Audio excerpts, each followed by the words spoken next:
കോൺഗ്രസിന്റെ തലപ്പത്തുള്ള പ്രതിപക്ഷ നേതാവായിരിക്കുന്ന രാഹുൽ ഗാന്ധി മൈൻഡ് ചെയ്തില്ലെങ്കിൽ ശശി തരൂരിന്റെ കോൺഗ്രസിലെ അവസ്ഥ എന്തായിരിക്കും? അത് വ്യക്തമല്ലേ? അദ്ദേഹം ഇനി കോൺഗ്രസിൽ നിന്നിട്ട് കാര്യമില്ല. തദ്ദേശ തെരഞ്ഞെടുപ്പിലെ വൻ വിജയത്തെ തുടർന്ന് UDF കൊച്ചിയിൽ സംഘടിപ്പിച്ച മഹാപഞ്ചായത്തിൽ രാഹുൽ ഗാന്ധിയായിരുന്നു മുഖ്യതാരം. അവിടെ വന്ന ബഹുഭൂരിപക്ഷം നേതാക്കൾക്കും രാഹുൽ കൈകൊടുത്തിട്ടും തരൂരിനെ മൈൻഡ് പോലും ചെയ്തില്ല. എന്തിന്? തരൂരിന്റെ പേര് പോലും പരാമർശിച്ചില്ല. അതിൽ തരൂർ കുപിതനായി എന്ന കാര്യത്തിൽ സംശയമില്ല. അത് അദ്ദേഹം മറച്ചുവെച്ചതുമില്ല.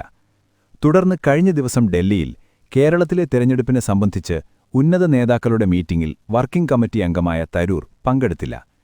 കാരണമായി പറഞ്ഞത് കോഴിക്കോട് ലിറ്ററേച്ചർ ഫെസ്റ്റിവലിൽ പങ്കെടുക്കാൻ നേരത്തെ ഏറ്റുപോയതുകൊണ്ട് വരാൻ കഴിഞ്ഞില്ല എന്നതാണ്.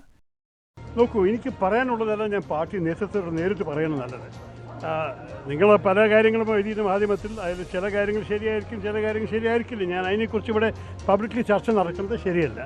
ഞാൻ പോയില്ലേ, ഞാൻ പാർട്ടി നേതൃത്വത്തെ നേരത്തെ അറിയിച്ചു ഞാൻ വരുന്നില്ല എന്ന്. എനിക്ക് എന്തായാലും ഇവിടെ വാക്ക് കൊടുത്തായിരുന്നു. ഇതിനെ ക്യാൻസൽ ചെയ്തിട്ട് പോയിട്ട് വരേണ്ടിയിരുന്നു. കോഴിക്കോടേക്ക് വരാനും പോകാനും കുഴപ്പമില്ല, നിങ്ങൾക്കറിയാമല്ലോ. അപ്പോൾ ഒന്നുമല്ലെങ്കിൽ ഇത് ചെയ്യണം, അതേപോലെ ചെയ്യണം. ഞാൻ പറഞ്ഞു ഈ സ്ഥിതിയിൽ ഞാൻ ഇതാണ് ചെയ്യാൻ പോകുന്നത്.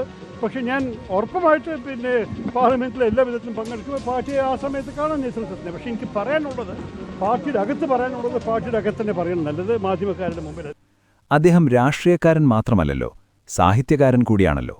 ആയിക്കോട്ടെ, പക്ഷേ കേരളത്തെ സംബന്ധിച്ച് നിർണായകമായ യോഗത്തിൽ പങ്കെടുക്കുന്നതിനേക്കാൾ വലുത് സാഹിത്യമാണെങ്കിൽ അദ്ദേഹം ആ പണിക്ക് പോകുന്നതല്ലേ നല്ലത് എന്നാണ് പലരുടെയും ചോദ്യം. ഇപ്പോൾ കോൺഗ്രസിന് പുറത്തേക്ക് തരൂരിന്റെ വാതിൽ തുറന്നിരിക്കുന്നു എന്നാണ് റിപ്പോർട്ടുകൾ. വരും ദിവസങ്ങളിൽ നമുക്കതറിയാം.